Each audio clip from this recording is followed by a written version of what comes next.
Boa noite, meus irmãos. Hoje é dia 5 de setembro de 2022. Nós estamos iniciando os trabalhos na casa de Abel Sebastião de Almeida. Que a doce e suavíssima paz de Jesus nos envolva, nos sustente, nos ampare, como sempre tem acontecido, né?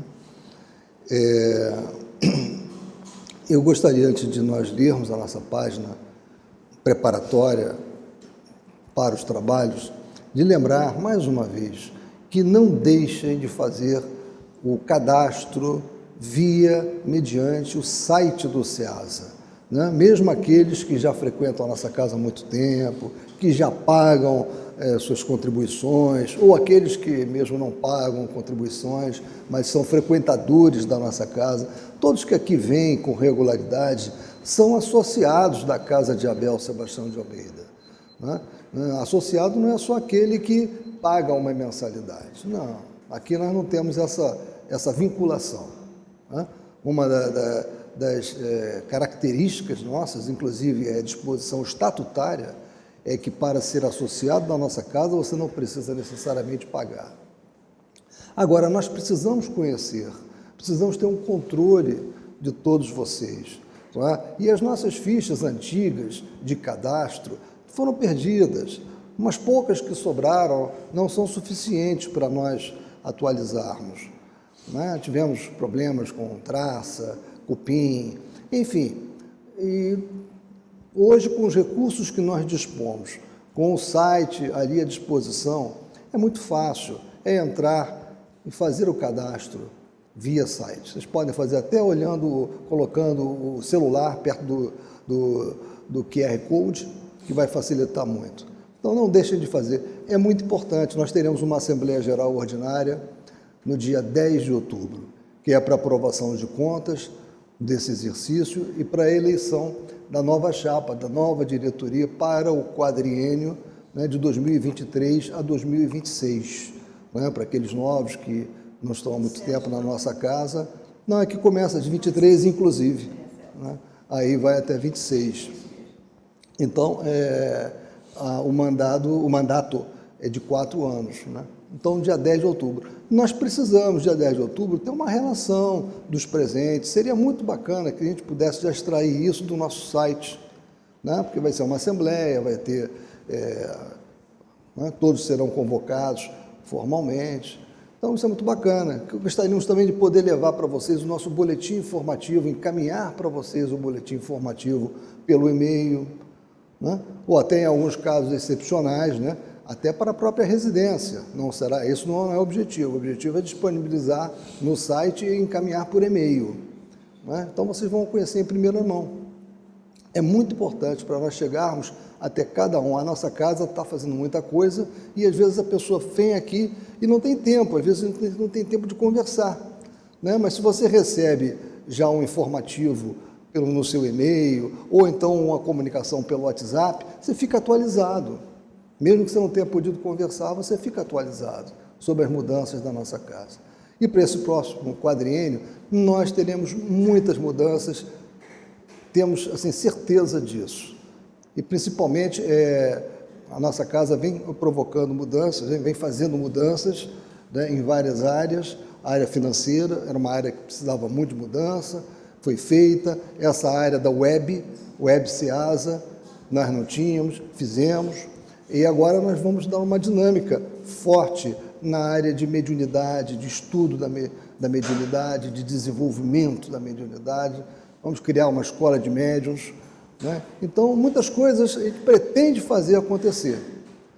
E nós precisamos ter um contato com vocês, poder chegar até vocês, né? Até essa dinâmica de aula que se pretende fazer, como é que a gente vai chegar às pessoas, né? Então, façam o cadastro pelo site do SEASA, é muito importante. Então, agora que eu fiz esses comentários, eu vou pedir à nossa irmã Gisilda a gentileza de fazer a leitura para nós. Deixa eu ligar aqui para você.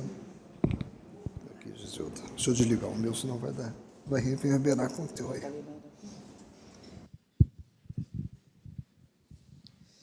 Então, boa noite, meus irmãos. Vamos dar início aos trabalhos da Casa de Abel Sebastião de Almeida e, como sempre o fazemos, a leitura de uma página, aqui é uma psicografia, é pelo Espírito do Irmão José, sempre nos harmoniza e cria uma atmosfera fluídica muito importante para a feliz consecução dos trabalhos. O nome o título, Aspecto da Infelicidade. Na maioria das pessoas, para não dizer em sua quase totalidade, a infelicidade é um sentimento através do qual quem o experimenta manifesta contrariedade pela não consecução de seus desejos. Contrariado em sua vontade, aspirações e anseios, o homem considera-se infeliz. Ele, em geral, torna-se desventurado mais pelo que não lhe sucede do que pelo que lhe acontece. Sou infeliz, diz ele, porque não conseguiu o que queria. Raro é aquele que se considera infeliz por ter alcançado o que almejava. Ah, como sou infeliz por ter obtido o que pretendia. Não obstante, a infelicidade do homem por não ter tudo quanto deseja sempre é muito maior do que seria se, porventura, ele pudesse ter tudo quanto quer.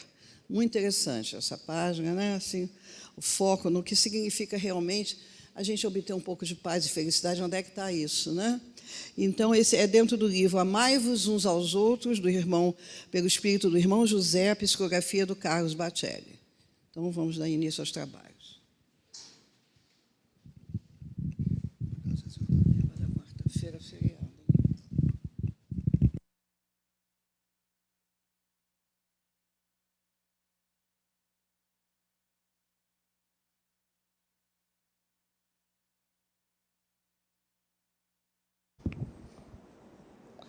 Como disse o José Soares, quando esteve aqui na última vez, né, comentando também a mensagem que tinha sido lida, né, que ele falou, bom, a palestra já foi, o estudo já está aí, né?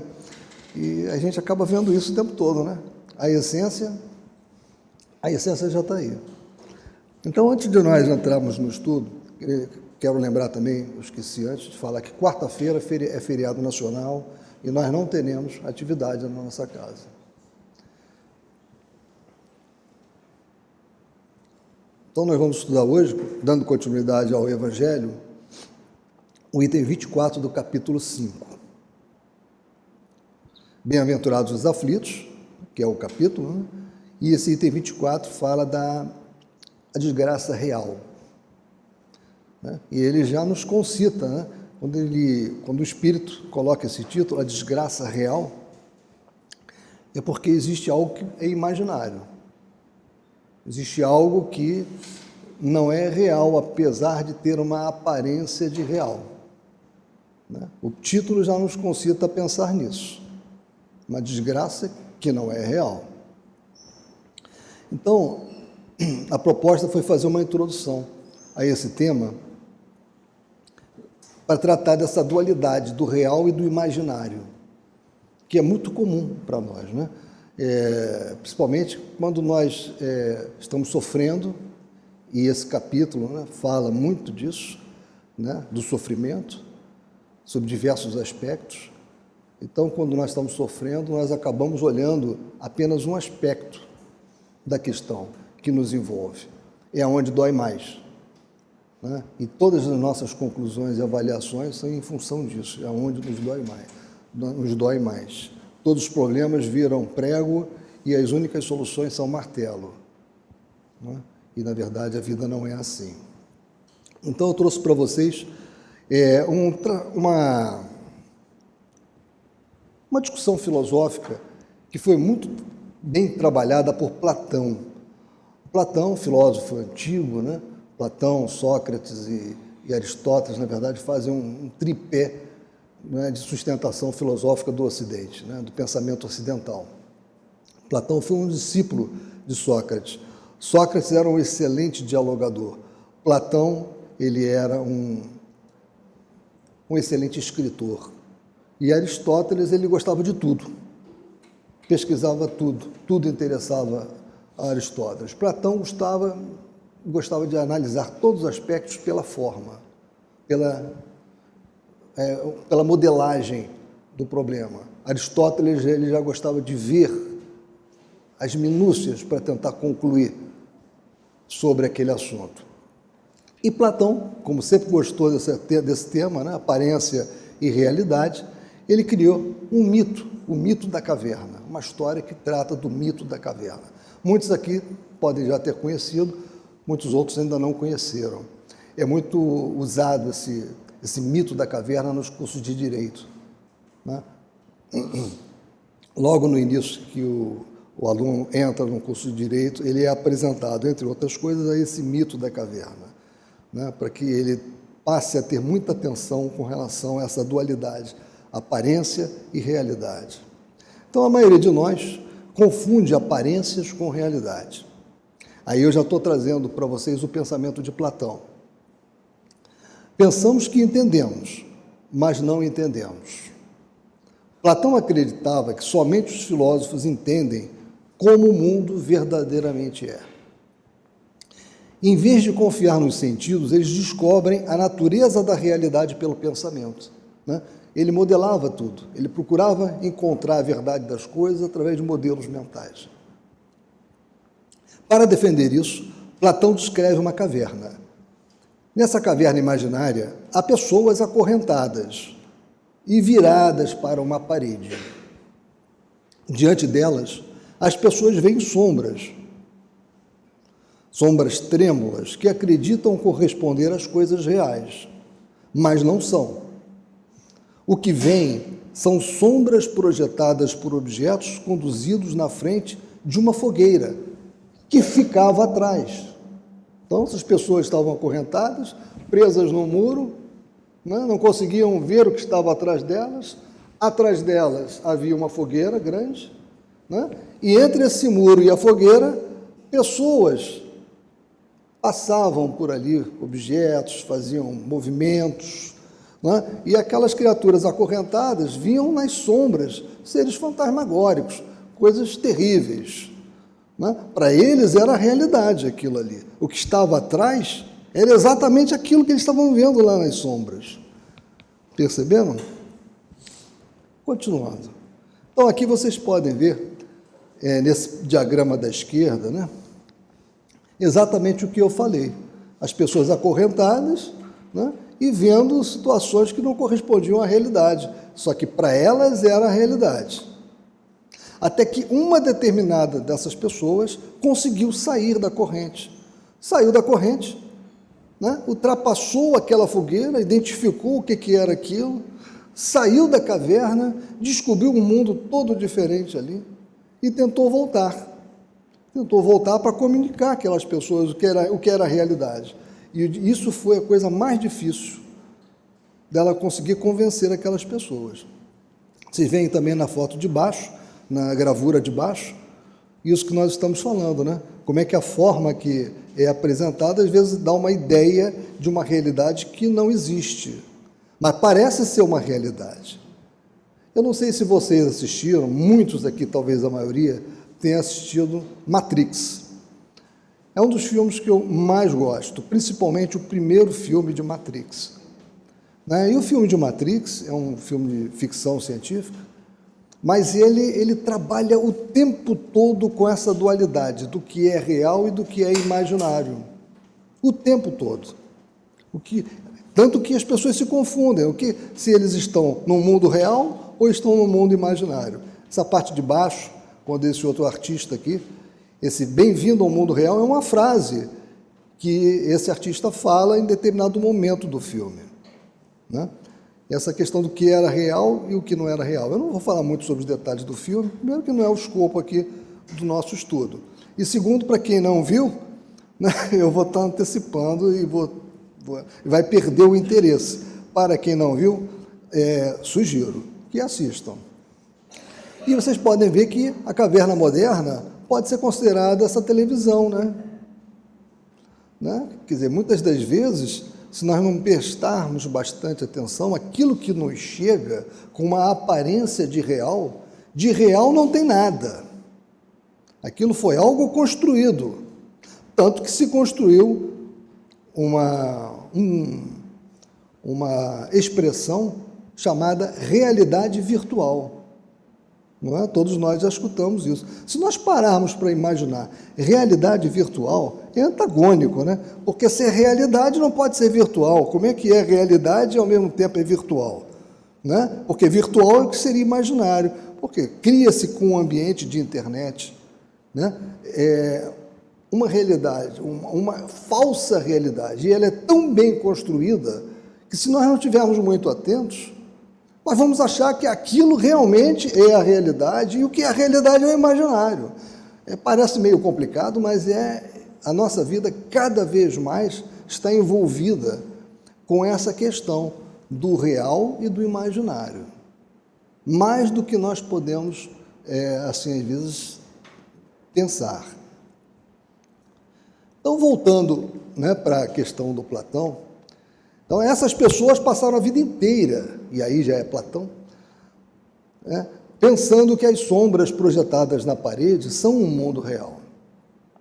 Até que um dos sujeitos se liberta das correntes e segue em direção ao fogo. Seus olhos ficam turvos a princípio, mas depois ele começa a ver onde está. Caminha aos tropeços para fora da caverna e, por fim, consegue olhar para o sol. Quando ele volta para a caverna, ninguém acredita no que ele diz sobre o mundo lá fora. Quantas vezes nós não identificamos isso na nossa vida real, né? Às vezes você quer transmitir para alguém algo que é real, que você conhece, que você sabe, mas aquela pessoa traz consigo valores, traz umas experiências pessoais de vida que impedem que ela consiga, naquele momento da vida dela, enxergar aquilo que você quer mostrar, né? O homem que se liberta é como o filósofo, diz Platão. Ele vê além das aparências. As pessoas comuns não têm muita noção da realidade, porque se contentam em olhar o que está diante delas, em vez de refletir profundamente sobre as coisas.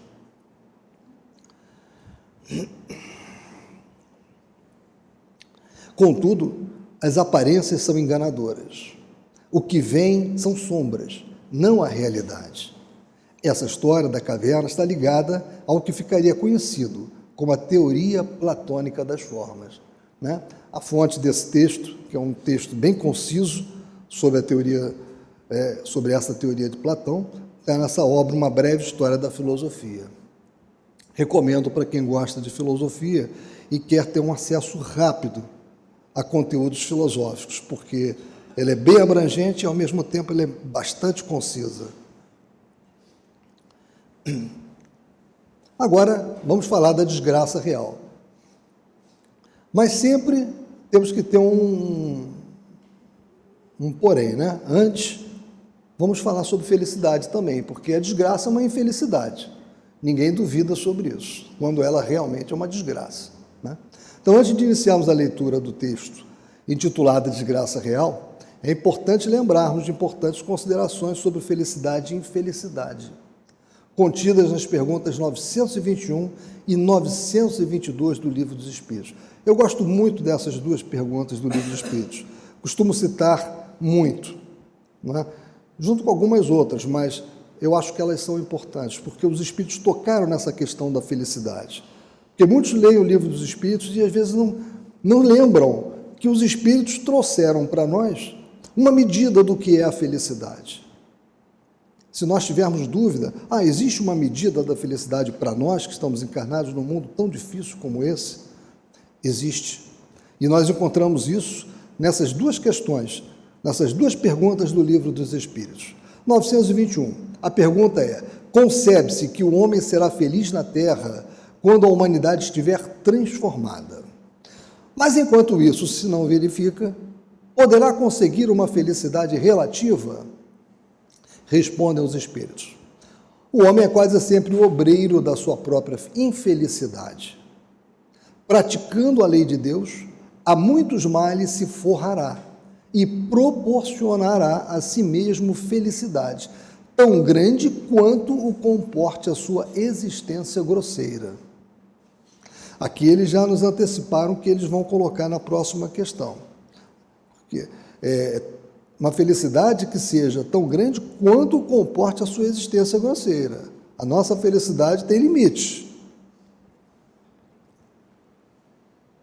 Aquele que se acha bem compenetrado de seu destino futuro, e aí é uma explicação de Kardec, não vê na vida corporal mais do que uma estação temporária, uma como parada momentânea em péssima hospedaria. Facilmente se consola de alguns aborrecimentos passageiros de uma viagem que o levará a tanto melhor posição quanto melhor tenha cuidado dos preparativos para empreendê-la. Baseado. Já nesta vida, somos punidos pelas infrações que cometemos das leis que regem a existência corpórea, sofrendo os males consequentes dessas mesmas infrações e dos nossos próprios excessos. Então aqui ele já nos deixa claro, Deus não pune pessoa alguma, espírito encarnado algum. Deus é um Pai amoroso, soberanamente justo e bom. Ele não é ele que pune. Agora existem as leis universais, são as leis naturais. E assim como aqui na Terra, com as nossas leis humanas, as transgressões dessas leis, elas acarretam consequências. Não é que exista alguém que está lá punindo porque quer punir, não. As leis estão lá, né? E a maior parte delas, onde estão as leis naturais, né? Elas estão aqui, no coração, né? São Tomás de Aquino costumava dizer que Deus criou duas grandes leis, que no universo havia duas grandes leis. A lex universalis, e ele apontava para o céu, mostrando que Deus havia criado tudo aquilo, né? Aquela constelação, aquelas estrelas, aqueles astros, aquela coisa fantástica, e a lex universalis, né? E aquela outra que estava no coração, a lex naturalis, que sempre baseou o movimento justnaturalista no direito. Era a lex naturalis. Onde estava a lex naturalis? Já naquela época estava no coração, está na consciência. Então, o errado está na nossa consciência. Nós sabemos quando estamos diante do errado. Agora, nós temos o nosso livre-arbítrio e nós optamos por fazer o certo ou por fazer o errado. Quando fazemos o errado, descumprimos a lei. Se descumprimos a lei, temos a punição prevista na lei. E é o que eles estão nos dizendo aqui, não é? Facilmente se consola de alguns aborrecimentos passageiros de uma viagem que o levará a tanto melhor posição quanto melhor tenha cuidado dos preparativos, ou seja, do que fez. Já nesta vida, somos punidos pelas infrações, voltando a ler o que eu já tinha, que cometemos, das leis que regem a existência corpórea, sofrendo os males consequentes dessas mesmas infrações e dos nossos próprios excessos. Se gradativamente remontarmos à origem do que chamamos as nossas desgraças terrenas, veremos que, na maioria dos casos, elas são a consequência de um primeiro afastamento nosso do caminho reto. Desviando-nos deste, enveredamos por outro mal e, de consequência em consequência, caímos na desgraça. Olha o tema da noite. Caímos na desgraça. Ou seja, desgraça é consequência. Infelicidade é consequência. E a questão 922? Onde Kardec pergunta, aí ele já é direto aos espíritos, né? Ele faz a pergunta sobre a medida de felicidade, já que está falando de felicidade. A felicidade terrestre é relativa à posição de cada um, diz ele. O que basta para a felicidade de um constitui a desgraça de outro. Haverá, contudo, alguma soma de felicidade comum a todos os homens? Indaga Kardec. E os espíritos respondem. Com relação à vida material, é a posse do necessário. Com relação à vida moral, é a consciência tranquila e a fé no futuro. Disseram tudo. Né? Disseram tudo. Agora, entrando no nosso tema, propriamente dito, né? Que é essa comunicação. Toda a gente fala da desgraça. Toda a gente já sentiu e julga conhecer-lhe o caráter múltiplo. Venho eu dizer-vos que quase toda a gente se engana e que a desgraça real não é absolutamente o que os homens, isto é, os desgraçados, o supõem. Eles a veem na miséria, no fogão sem lume, no credor que ameaça, no berço de que o anjo sorridente desapareceu, nas lágrimas, no féretro que se acompanha de cabeça descoberta e com o coração despedaçado, na angústia da traição, na desnudação do orgulho que desejara envolver-se em púrpura e mal oculta a sua nudez sob os andrajos da vaidade. A tudo isso, e a muitas coisas, mais se dá o nome de desgraça na linguagem humana. Sim, é desgraça para os que só veem o presente. A verdadeira desgraça, porém, está nas consequências de um fato, mais do que no próprio fato. Então, essa parte aqui, né, que nós estamos lendo, ela é fundamental para entender a mensagem do Espírito. É fundamental. É desgraça para os que só veem o presente. Se nós nos lembrarmos, no momento da infelicidade, de que nós somos espíritos eternos, que temos milhares e milhares de encarnações, que teremos ainda uma infinidade de outras, até não precisarmos mais encarnar em corpos materiais, porque conseguimos o nosso progresso. Se nós nos lembrarmos disso no momento da infelicidade, isso vai nos fazer ver que esse momento que nós estamos passando, ele é uma letra ou um símbolo gráfico num livro de infinitas páginas. O que é a nossa vida atual, se não isso? Se nós somos espíritos eternos, esses nossos momentos que nós estamos vivendo, encarnados nesse organismo material, é muito pouco tempo. É uma vírgula, como disse, num livro de infinitas páginas. Então, as coisas irão melhorar. Se não melhorarem nessa vida, irão melhorar nas próximas.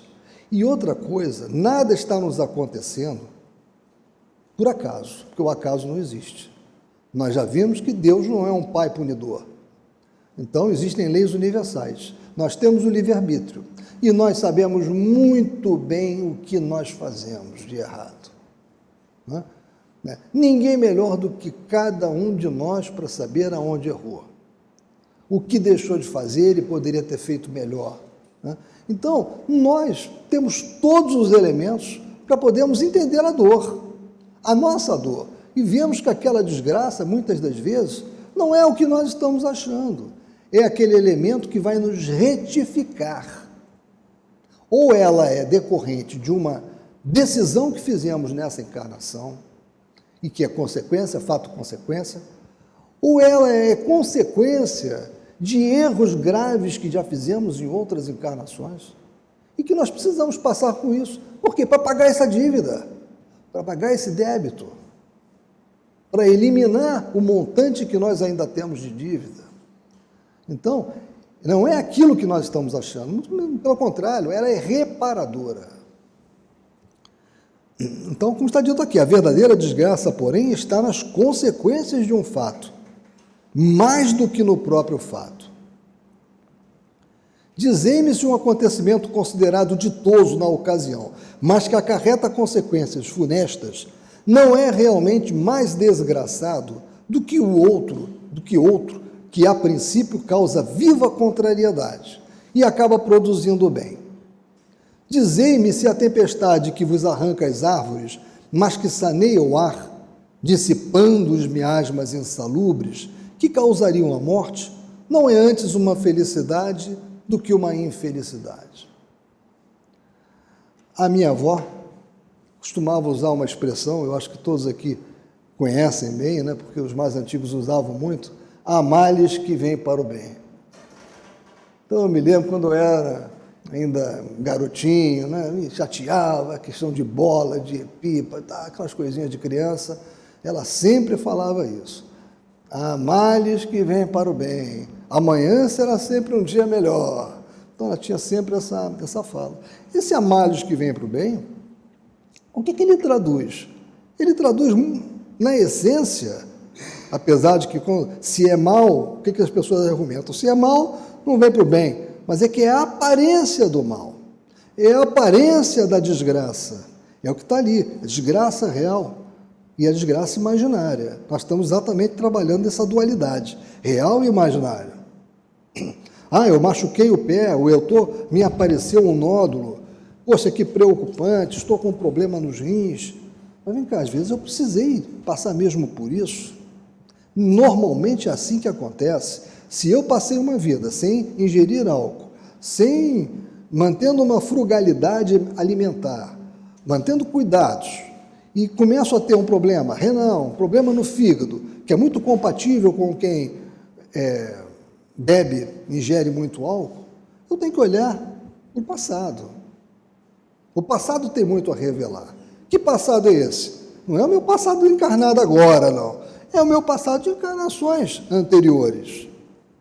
Eu lesei muitas das vezes o meu perispírito, através de atos deliberados, ingeri muito álcool, né? Ou então fumei demais. Ou seja, eu lesei o meu corpo perispiritual, porque isso acontece.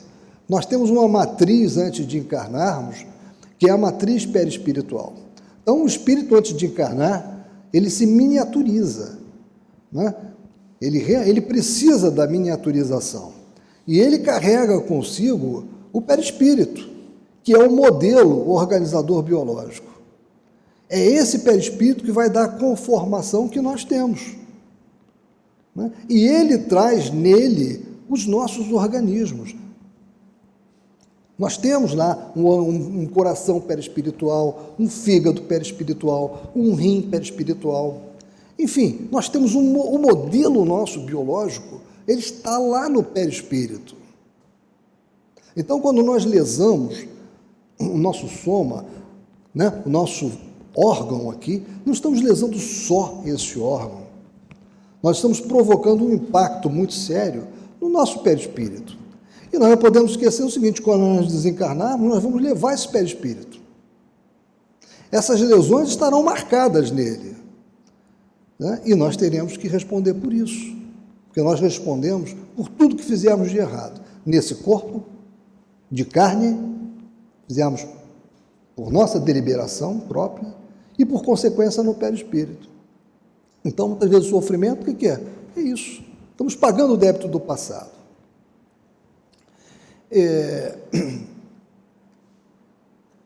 Quando ele fala aqui sobre as árvores, os miasmas, se nós pararmos para pensar nesses acidentes que aconteceram e acontecem até hoje, quantas pessoas não estiveram nos momentos do acidente, nos locais, por fatos aparentemente fortuitos? Há vários relatos de alemães que queriam entrar no Hindenburg, aquele famoso dirigível que pegou fogo lá nos Estados Unidos, matou 35 pessoas, e não conseguiram, porque era muito caro. Aquela viagem do dirigível, a viagem em torno da volta do mundo, era muito cara. Então, naquela década de 30, imagine, era para muito poucos, e muitos queriam. Então, há relatos muito grandes. No Titanic, muitos não foram, né? Eu separei aqui para vocês o que aconteceu nos Estados Unidos recentemente, em 1994, no World Trade Center. Quantas pessoas não estiveram naquele momento da explosão do World Trade Center por diversos acontecimentos supostamente nefastos? Eu encontrei um trabalho no jornalista Juan Garcia, que ele é de Santa Catarina, em que ele botou um título: "Este é o lugar exato no que devo estar nesse exato momento e precioso momento." Aí ele fala de alguns fatos interessantes sobre o 11 de setembro. Eu não vou ler tudo, mas só poucas coisas. Li, gostei e compartilho com os leitores, diz ele. Depois do atentado do 11 de setembro, uma empresa que tinha o seu escritório em um dos andares do World Trade Center convidou os seus sócios e empregados, que por alguma razão haviam sobrevivido ao ataque, para compartilhar as suas experiências. Aquelas pessoas estavam vivas pelas razões mais simples da vida.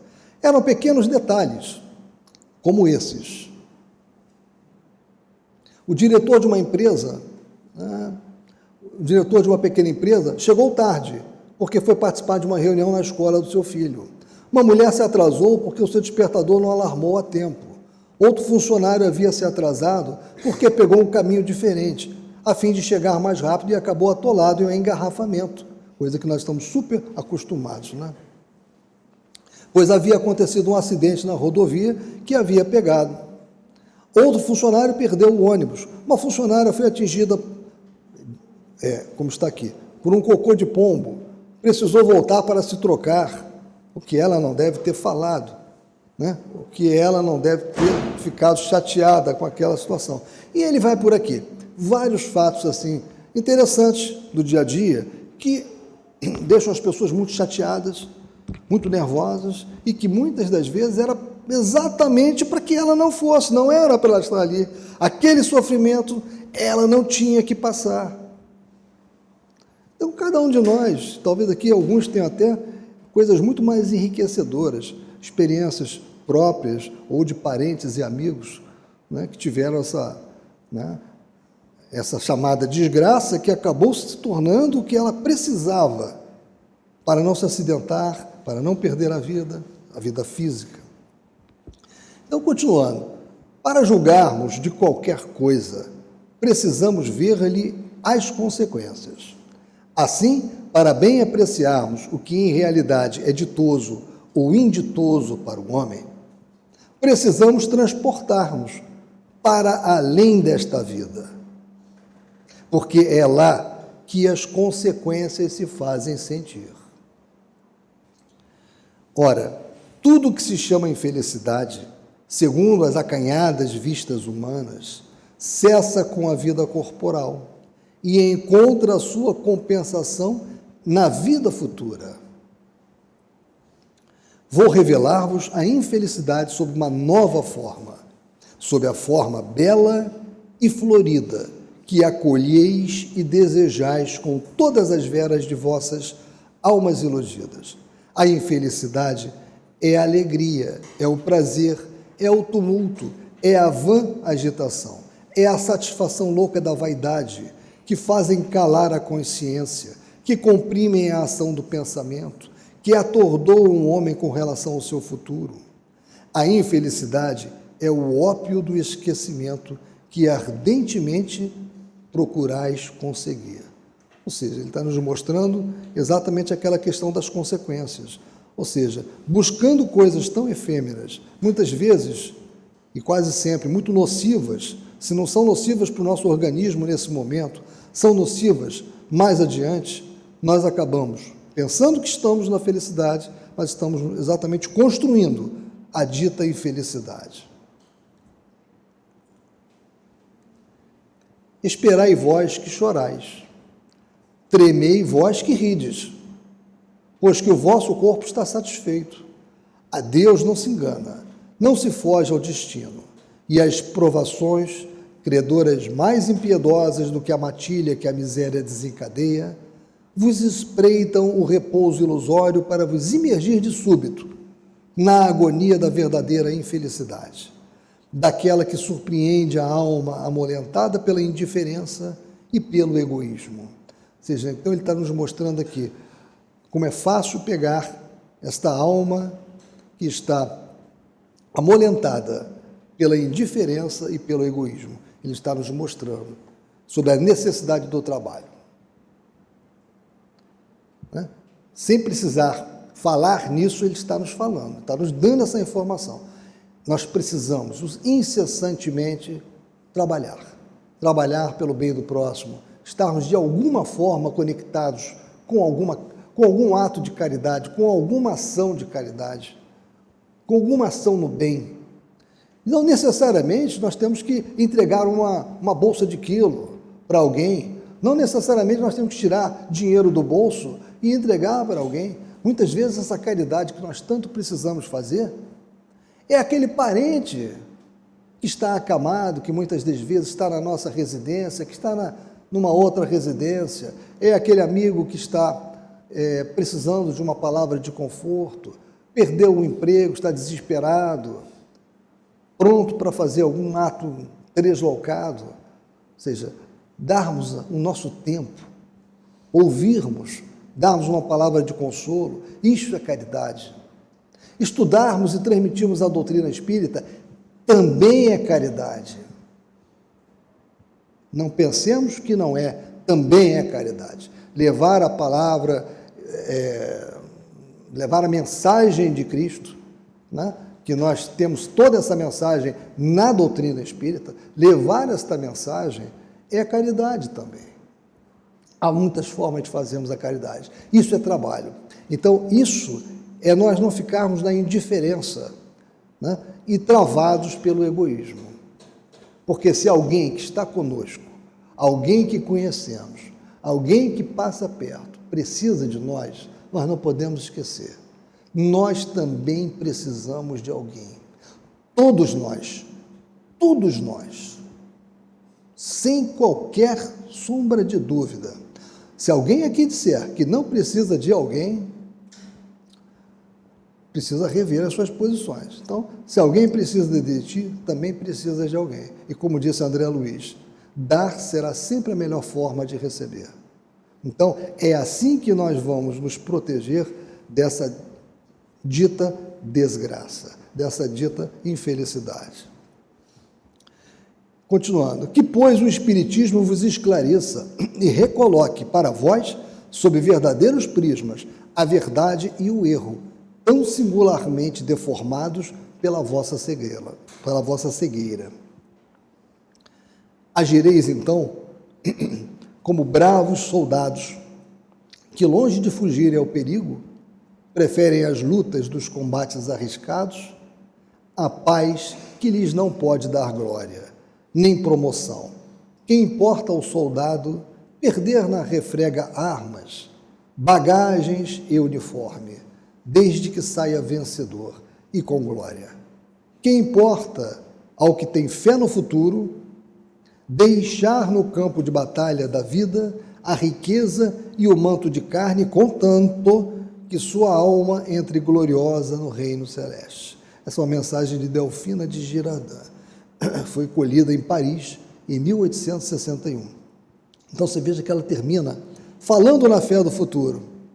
Está nos alertando. Lembram que esse é um dos itens que está na questão 922?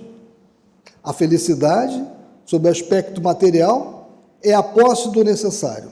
É sabermos nos contentar com o necessário. E para a vida moral, é a consciência tranquila. Fizemos o bem. Fizemos o máximo que podíamos fazer. Lutamos a boa batalha. Né? E a outra coisa, a fé no futuro, que está lá na questão 922. E ela bota aqui. Ela termina nos alertando para a fé no futuro. A fé. Se nós pegarmos esse termo, esse verbete, nós vamos perceber o seguinte. Jesus falou muito sobre a fé. O tempo todo ele alertava sobre a fé, sobre o poder da fé. Né? Claro, o poder da oração ele sempre falou, né? Mas a fé sempre estava, se não estava direto na parábola, ela estava ali, no contexto da parábola. Né? Essa fé no futuro, a fé em Deus. Sem fé, nós não andamos. Mas a nossa fé espírita é uma fé raciocinada. É uma fé, como colocou Kardec, nós somos objetivos. Nós temos que ter uma fé no que é plausível. Não do que se alguém disser para mim que esta cadeira aqui é capaz de falar e transmitir uma mensagem, né, como era na época de Kardec, as cadeiras levantavam, né, as cadeiras de Girardin, e muitos diziam, não, a cadeira tinha condição de fazer contato. O que Kardec fez? Não existe.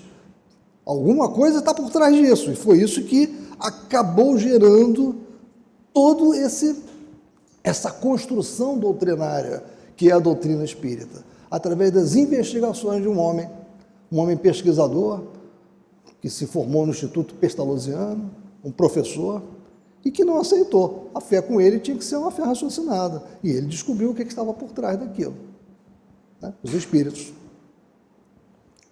Então, meus irmãos, essa é a mensagem que eu tinha para falar para vocês. Quando eu falei também desse trabalho, né, de Kardec com os espíritos, me lembrei, o nosso boletim ainda não saiu, Mas no nosso boletim vocês têm um calendário de efemérides espíritas.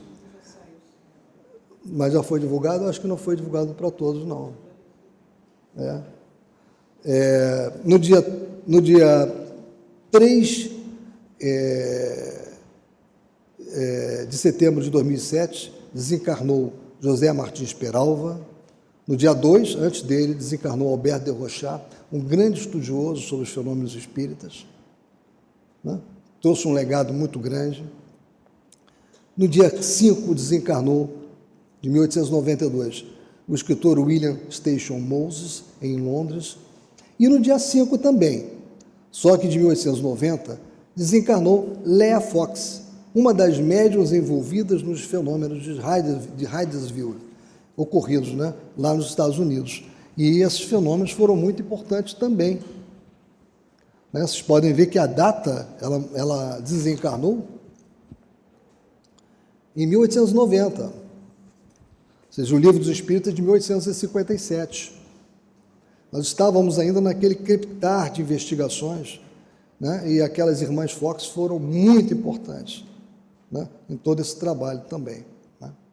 Então, meus irmãos, era isso que eu tinha para trazer para vocês sobre essa comunicação muito interessante de Delfina de Girardin. E vamos, então, dar início à segunda parte dos nossos trabalhos.